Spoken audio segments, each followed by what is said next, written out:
수요 예측 AI와 함께하다 인스턴트 팀 발표 시작하도록 하겠습니다.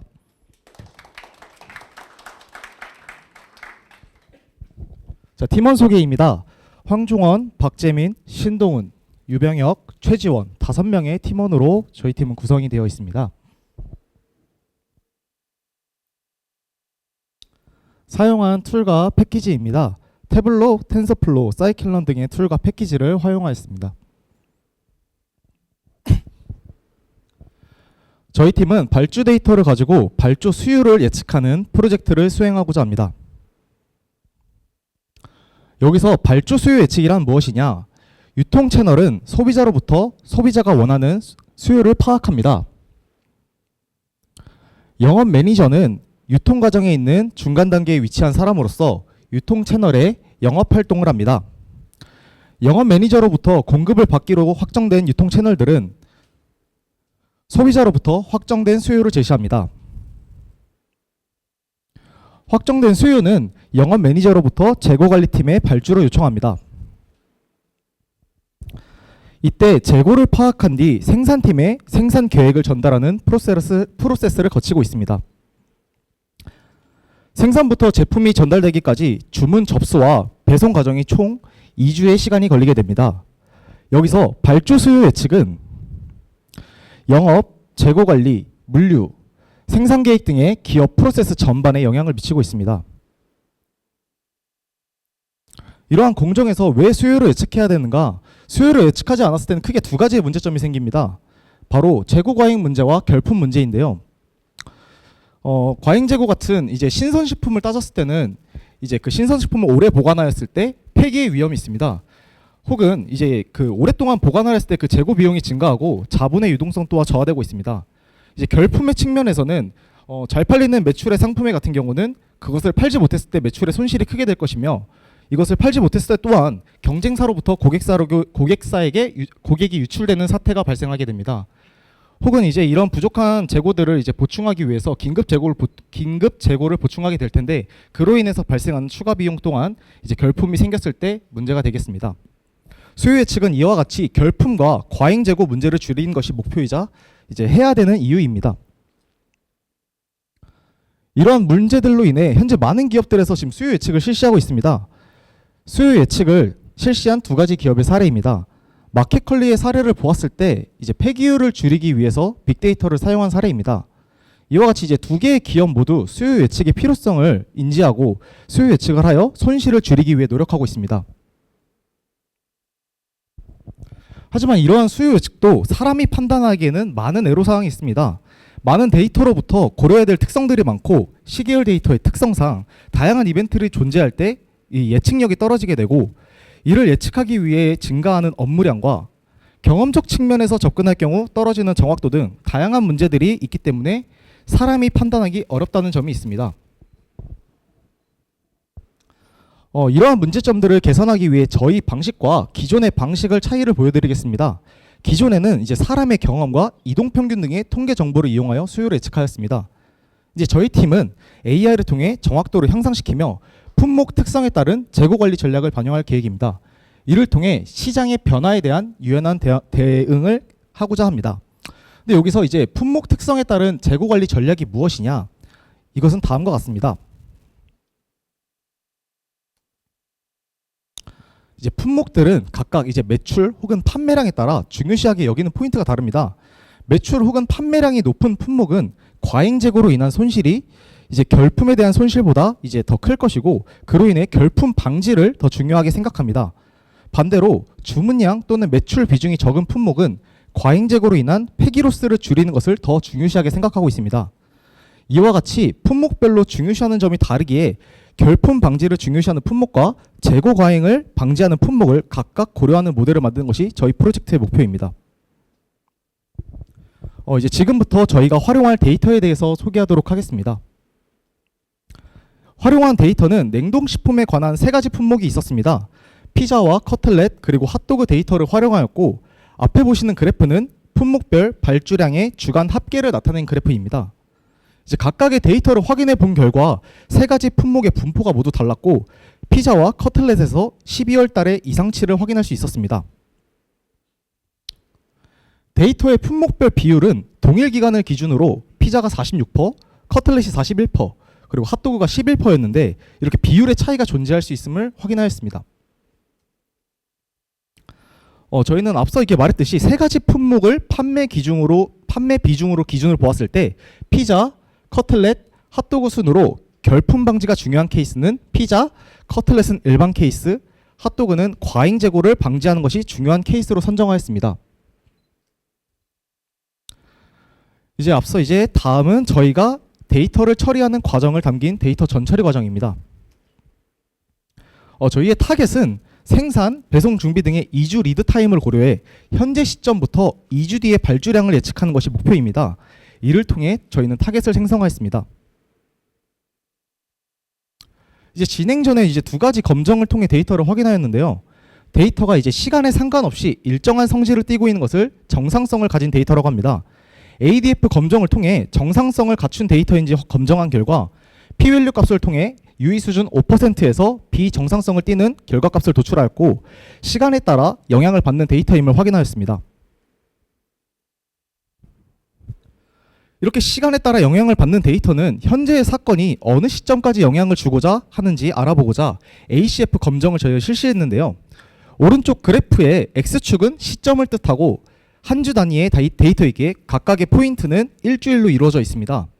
ACF 검정은 각각의 포인트점이 이 파란 색깔 바운더리 안에 들어가는 시점까지 영향이 있다고 보는데 결과값을 확인하였을 때 현재 시점부터 7주 후에 영향을 미치지 않으며 8주부터 11주까지는 살짝 벗어나는 영향을 보였다가 12주 이후 다시 영향을 주지 않는 범위로 들어온 것을 확인할 수 있었습니다. 이를 통해 저희는 7주 혹은 12주까지 시간에 의한 영향을 받을 수 있음을 확인하였습니다. 다음은 이상치 대체입니다. 앞에서 보신 그래프에서 12월 달에 매우 극단적으로 높은 값이 보이는 날이 존재함을 확인하였는데요. 이와 같은 이상치들은 저희는 Z스코어 검정을 통해서 실시하였습니다. Z 검정을 실시한 값에 이제 Z스코어의 절대값이 3 이상인 경우를 이상치로 정의하였는데요. 이렇게 정의된 이상치는 이상치의 영향을 최소화하면서도 시계열 데이터의 트렌드를 반영하기 위해 위쪽으로의 이상치는 나머지 데이터의 상한값으로 아래쪽의 이상치는 이상치를 제외한 나머지 데이터의 하한값으로 대체하였습니다. 다음은 로그 적용 전 그래프와 로그 적용 후 데이터인데요. 이것은 이제 분산의 안정화 및 이제 이상치에 대한 강건성을 확보하기 위해 로그 변환을 진행하였습니다. 다음은 생성한 이제 파생 변수에 대해 소개하겠습니다. 저희 파생 변수는 이제 시간에 이제 영향을 받는 이제 그 변수들로 이제 구성이 되어 있는데요. 이제 크게 세 가지 측면으로 생성하였습니다. 그 중에 첫 번째는 이제 레깅인데, 레깅은 이제 데이터를 뒤로 밀어 현재 시점에서 이전 시점의 특성을 반영하는 파생 변수입니다.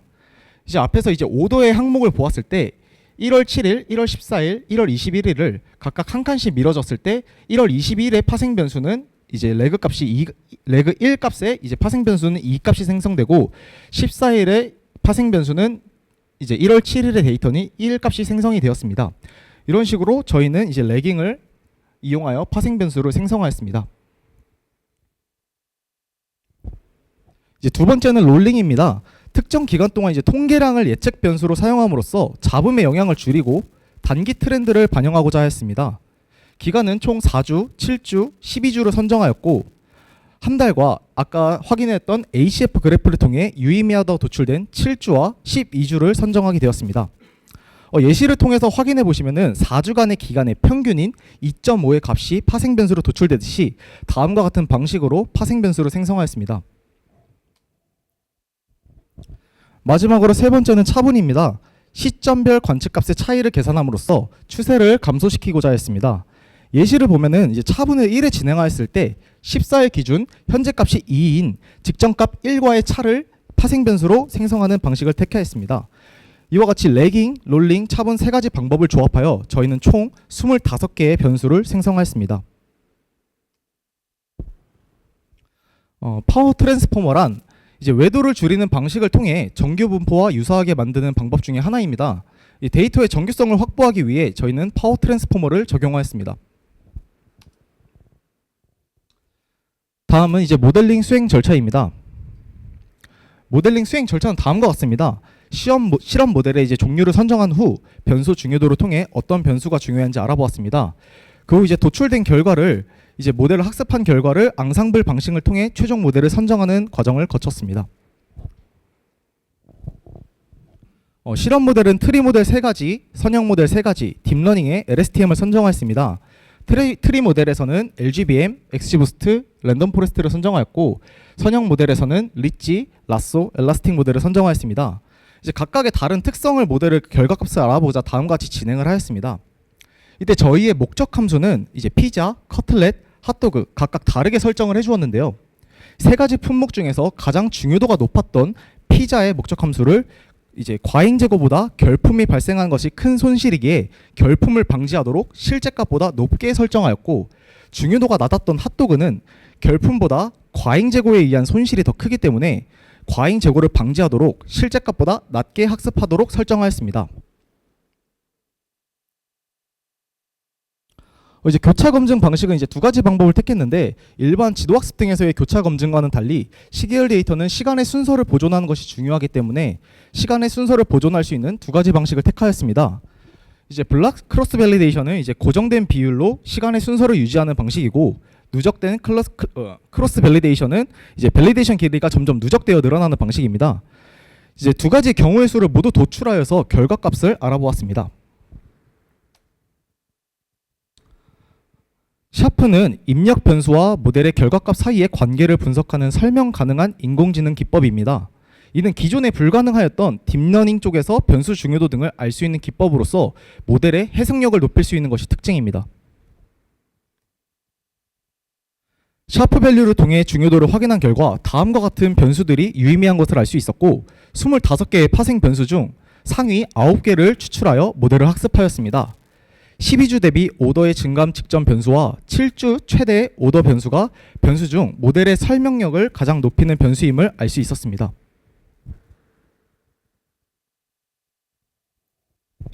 이제 최종 모델은 트리 계열, 선형 계열, 딥러닝 모델 총 3가지 방식을 가중평균을 이용해 앙상블을 진행하였습니다. 각각의 경우의 수를 모두 구한 결과 정확도를 기준으로 피자와 커틀렛, 핫도그는 다음과 같은 결과가 도출이 되었습니다. 비교 대상을 3개월 이동평균으로 선정한 이유는 앞서 설명드린 기존의 방식은 이동평균을 사용했는데 그 중에서 가장 성능이 좋은 방식인 3개월 이동평균 결과와 비교하였습니다. 이전의 방식에 비해 개선한 모델은 각각 피자 5%포인트, 핫도그 이제 11%포인트 향상하는 등 3가지 품목 모두 기존의 방식 대비 향상하는 결과를 얻을 수 있었습니다. 이에 대한 결과물은 이제 대시보드를 통해 보여드리도록 하겠습니다. 이제 대시보드를 통해 이제 기존의 방식인 이동평균값과 이제 저희 모델의 예측값을 알 수 있는 그래프를 담아 보았습니다. 이제 우측을 통해 기존의 방식과 저희 방식의 실제값 대비 정확도를 확인할 수 있었으며, 우측 막대 그래프를 통해 손의 개수를 파악할 수 있었습니다. 여기서 이제 손의 개수란 무엇이냐? 피자는 결품이 난 개수를 기준으로 손의 개수를 측정하였고, 핫도그는 재고가 과잉된 개수를 기준으로 손의 개수를 측정하였습니다. 이제 다음과 같은 손의 개수량은 기존 대비 모두 손해가 줄어드는 결과를 알 수 있는 대시보드이며, 이렇게 손의 개수를 파악해 본 결과 피자는 17%, 커틀렛은 4%, 핫도그는 무려 43%의 감소하는 효과를 알 수 있었습니다. 이렇게 향상된 정확도와 감소된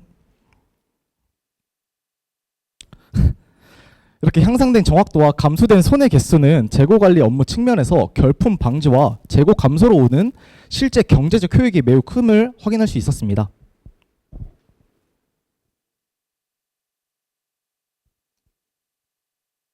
결론입니다. 이제 품목이 다양하며 수요를 예측하는 곳에서 다양한 측면으로 활용할 수 있으며, 결품량 방지와 재고 과잉 방지를 구별하여 예측할 수 있는 점에서 저희 모델은 장점을 가지고 있었습니다. 하지만 이런 결과를 도출하는 과정에서 실제 가공되지 않은 데이터들은 정확한 값을 예측하기 어려운 점이 있었습니다. 추후 이제 정확한 값을 예측하기 위해 현재 지금 저희가 받은 데이터에서는 채널과 이제 매니저 코드가 있었는데, 아까 대시보드에 확인했다시피 근데 이런 데이터는 이제 수기로 입력하여서 결측치들이 많은 데이터였고, 이를 예측에 활용하기는 불가능하다고 생각하여 이것도 나중에 활용할 수 있게 되면은 다양한 상황에서도 활용할 수 있게 고도화시킬 예정입니다. 이상으로 발표 마치도록 하겠습니다. 감사합니다.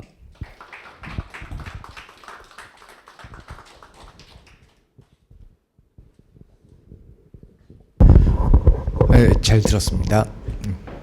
일단 그 시계열에 대해서 이제 많은 집중을 하신 것 같은데요. 네, 그렇습니다. 그 제 발표 내용 중에 12월 달에 이제 이상치가 있어가지고 그거에 대해서 고민을 했다라는 내용이 나왔는데, 제가 봤을 때 그 시즈널에 대한 데이터가 들어가 있지 않는 것 같더라고요.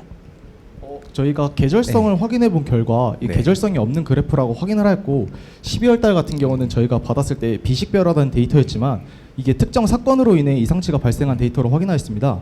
근데 이러한 이상치들도 탐지하는 것이 저희 시계열 모델의 특징이 이제 중요하다고 생각을 했기 때문에 Z 스코어를 이제 3으로 이제 낮은 설정을 수치를 하면서 대체를 하는 것도 최대값으로 설정을 하였고, 이래서 이제 이상치에 대한 이제 그 반영을 강건하게 하기 위해서 노력하였습니다.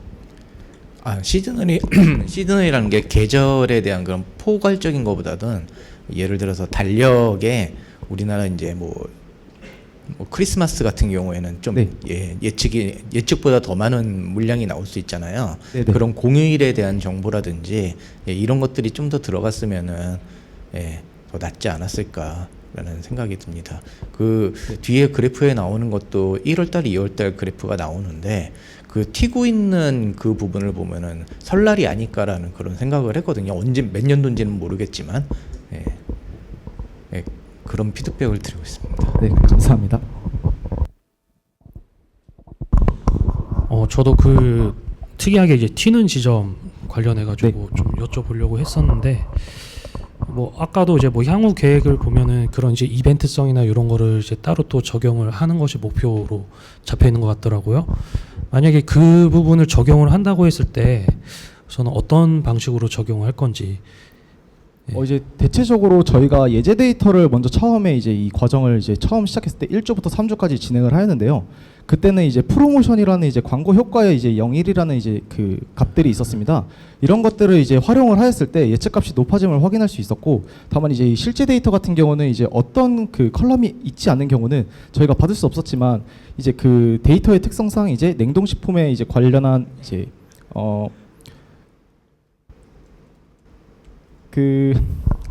이제 어떤 SNS 홍보 효과라든지 그런 것들을 이제 적용할 수 있다면은 이제 예측값을 더 높이는 데 중요한 변수로 적용하지 않을까 싶습니다. 아마 그 부분 적용을 하실 때 지금 변수들 뭐 레깅 변수도 쓰시고 뭐 롤링 변수 쓰셨잖아요. 네. 그때 아마 이제 그런 이벤트성이 발생을 했을 때 거기에 이제 포함을 시킬 거냐 안 시킬 거냐, 이제 그 부분이 또 모델 성능에 가장 좀 중요한 역할을 좀 할 수도 네, 있거든요. 맞습니다. 예. 그래서 그 부분 좀 염두를 하시고 하셨으면 좋겠고, 그리고 제가 이해를 제대로 했는지 모르겠는데 지금 보니까 이제 상품이 3개잖아요. 네, 그렇습니다. 근데 이제 3개를 한꺼번에 이제 다 가지고서 트레인을 시킨 건가요? 아니면 아니요, 따로따로 개별로 하신 네, 거죠? 그렇습니다. 알겠습니다. 네. 너무 인상 깊게 잘 들었어요. 감사합니다. 제 박변선님은 저기 SK CNC 데이터 사이언티스트 제가 아시는 분인데 멘토로 하셨네요. 네, 맞습니다. 수요 예측의 문제를 저기 결핍 방지랑 재고 과잉 방지 문제로 세분화하고, 되게 다양한 시도 중에 이제 레깅, 롤링, 차분 통해서 네, 그렇습니다. 파생 변수, 시계열 데이터 특성에 맞는 이제 파생 변수를 만드는 부분하고, 시계열 특성을 고려해가지고 이제 블락 CV랑 누적 CV를 활용한 부분이 되게 인상 깊었어요. 네, 감사합니다. 왜냐하면 딥러닝하고 머신러닝에서는 되게 중요한 부분이 데이터 오토마이제이션인데, 데이터 특성을 고려한 전처리랑 파생 변수 생성이 되게 중요한데 이 부분을 잘 가이드 해주신 것 같네요. 네, 맞습니다. 네, 그래서 오픈성에 활용한 부분이 좋았습니다. 이제